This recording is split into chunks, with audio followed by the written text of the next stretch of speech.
you, Professor Bolia, and Abhishek for bringing, or rather dragging me out of my comfortable village in Goa. Does anybody else live in a village anywhere in India? Anywhere? One. All right. So I'll have to take the challenge, the veiled challenge, I think, from Shivakumar, to be practical about what I talked to you about here, which is easy enough to do if you think of your world as a village. It's really quite easy. And although I must say that I was born and grew up in a big city, Bombay, I still call it Bombay because I'm used to it. There was enough, I would say, of a family history of living away from the city in the Western Ghats where my grandfather had a house. And fortunately, I was of, I think, a temperament enough to want to go there and spend time there and so on.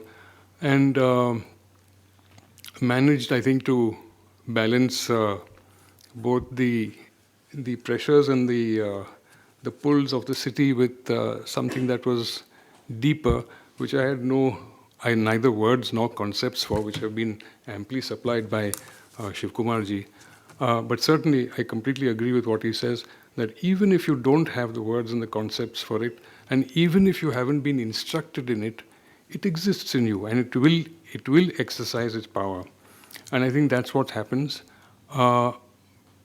If I were to look back quite candidly, I would say that this struggle that perhaps one I personally had was in making sense of this thing called modernity, this thing called development, and this thing called progress, and what it does to you as an individual, and the ways in which it, both overtly and covertly, begins to shape the way you conceive of what your life is like, whatever it is you do, whether you're in science or in profession, or whether you're trading metals or coding algorithms, whatever it is.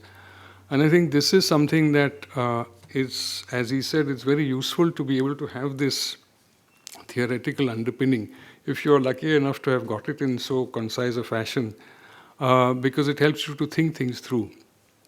At the time that it becomes ripe for you to think things through.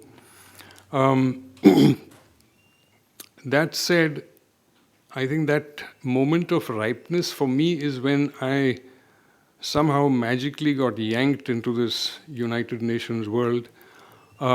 Magically for me, because at that time, as some of you know, I have a particular view about the whole UN system, some of which is already recorded and is somewhere in the public domain, floating around that thing you called a cloud.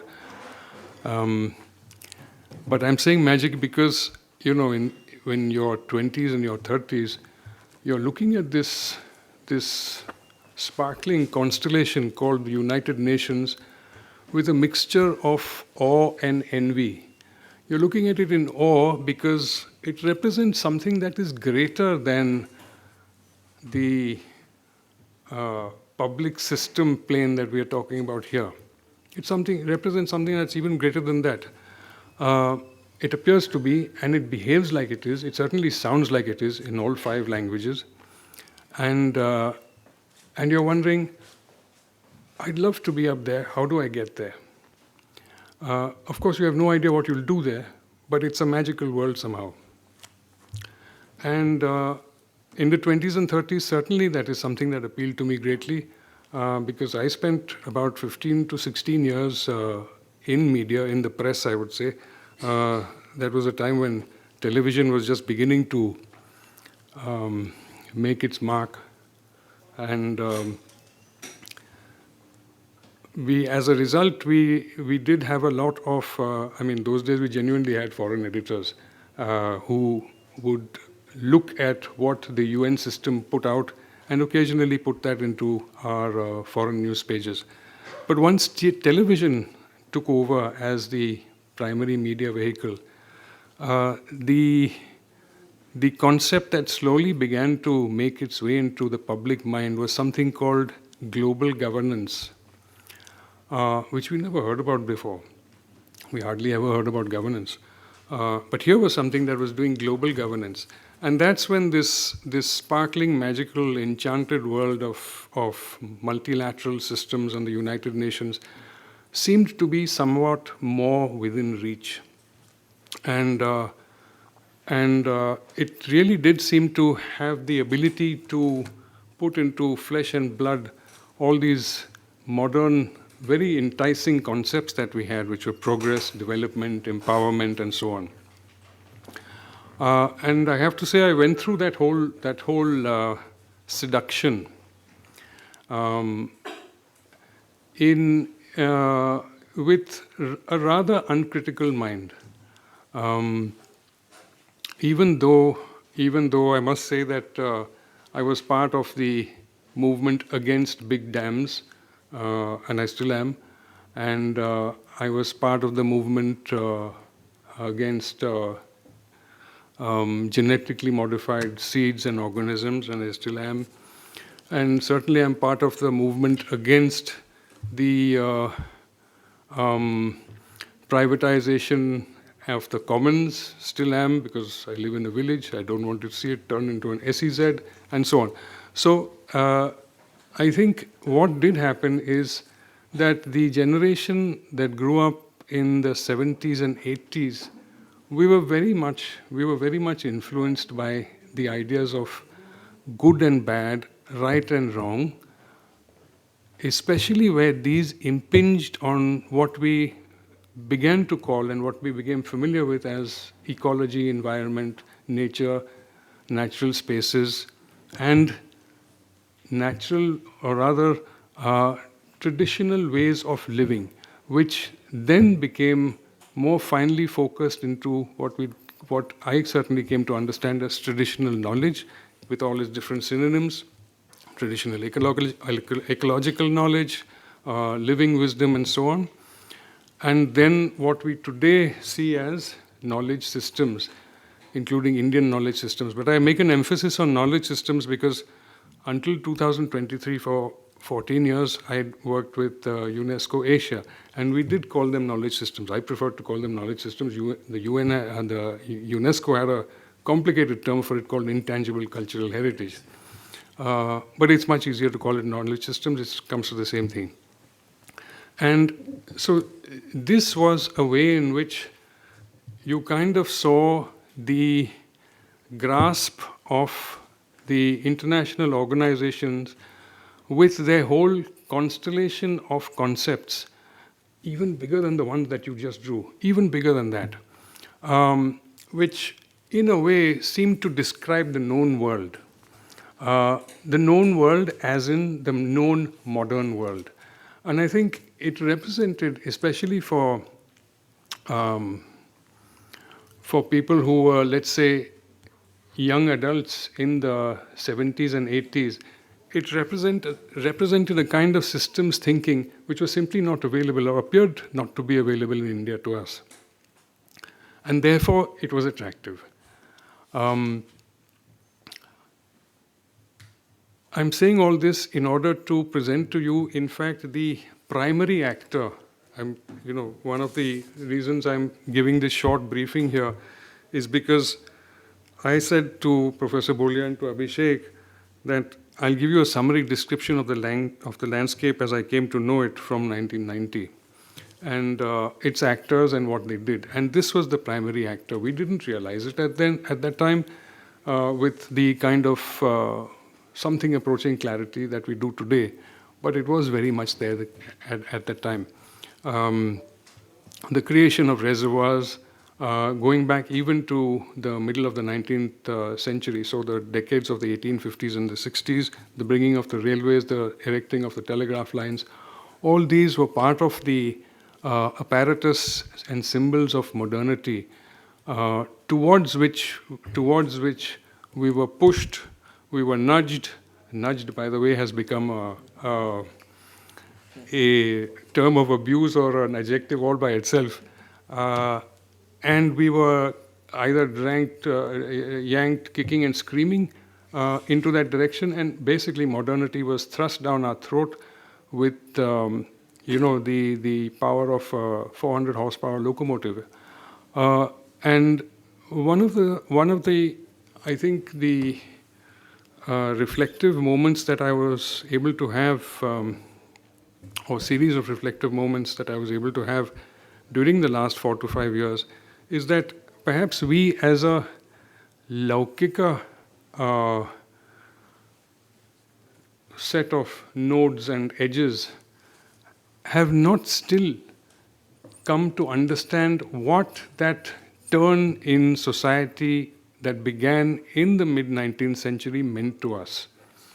The mechanization that took place, and as I said, growing up in Bombay, we used to have in central Bombay a great big place called Girangaon, and it was called Girangaon because of all the mills. And of course, today you know what has happened to it. But the mills were, in a way, the symbol of the might, the scientific brain, and the capital that was available in abundance with the West, which was poured into our cities, which sucked out of our villages, our youth, both men and women, shoved them into chawls, what became the chawl format, or the factory housing format in a lot of Asia. In fact, it was Singapore's HDB is entirely based on what was Bombay's BDD chawls, slightly upgraded, no doubt. But this was the effect of the mechanized, industrialized Western world upon our landscape. And this is something that, although, as you all know, there are dozens and dozens of sociological tomes written about it, and which have described not only the physical changes, but the psychological changes as well at the community level. I think what this has done to eviscerate the remnants of memory of our traditional knowledges has not been properly examined. And this is something that I really hope that a roundtable like this will eventually spur and perhaps inspire some of you young people to come to grips with. Perhaps some of us oldies can help you with it, especially in terms of memory. We still have memory. That's one of the things that we have lacked in terms of documentation. And I'm saying documentation because that was fundamental to a lot of my work over 30 plus years, beginning with documentation of our coastal communities in North Bombay and in the Thane district, all the way, in fact, up to the Dangs in Gujarat, going down to Uttar and Dakshin Kannada, in the great Dandakaranya, the forest regions. Documentation of what? Exactly the views and the practices which you so aptly gave us the outline of. Why do we cut a certain bamboo at a particular time of year from a particular hillside to do what with it? That subgroup knows, but that one doesn't. Why is there this difference? In the Konkan, for example, laterite, which is our red stone, our crumbly, friable red stone.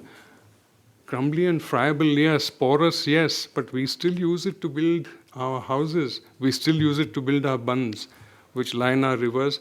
The Portuguese used it with Indian masons to build their cathedrals, so-called cathedrals.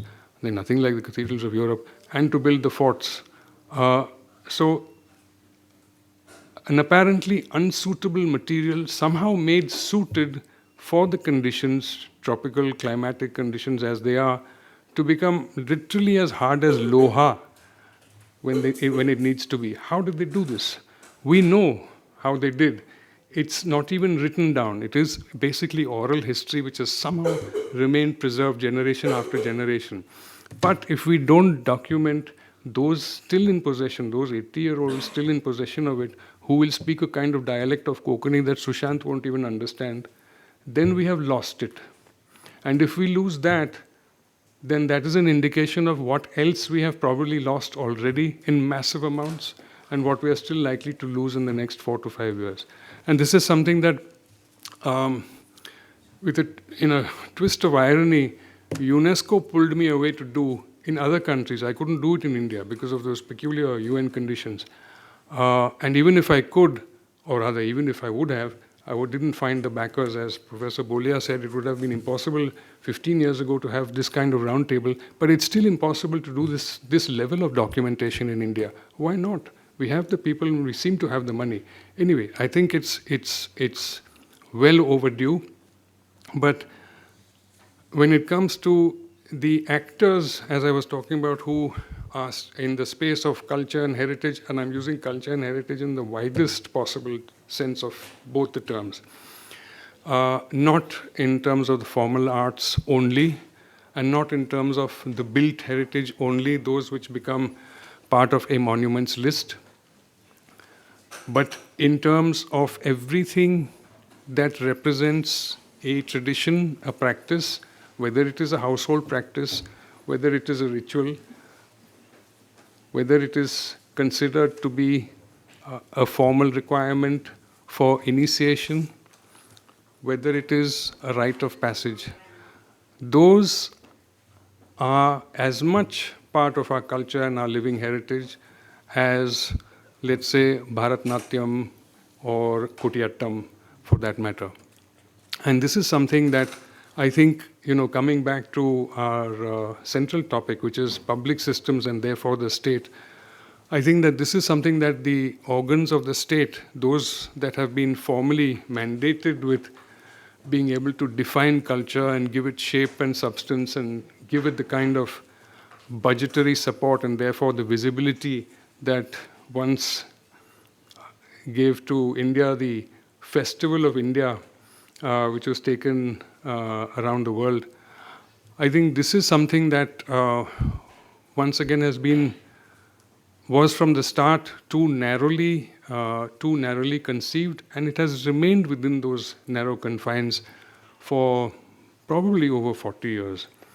And what I'm saying is that under the Ministry of Culture, for example, we have the academies, the museums, the various other cultural training centers, and so on. And under the Ministry of Education through AICTE, we now have support for what we today call IKS. But these two do not collaborate. They do not speak to each other. They inhabit completely different universes. And I think this is something that needs to be looked at pretty carefully, because if we are saying that, yes, here we have on the plane of the state two large centers, both of which have their individual conceptions about what is traditional knowledge or living systems or IKS, however they choose to define it and tell us about their definitions.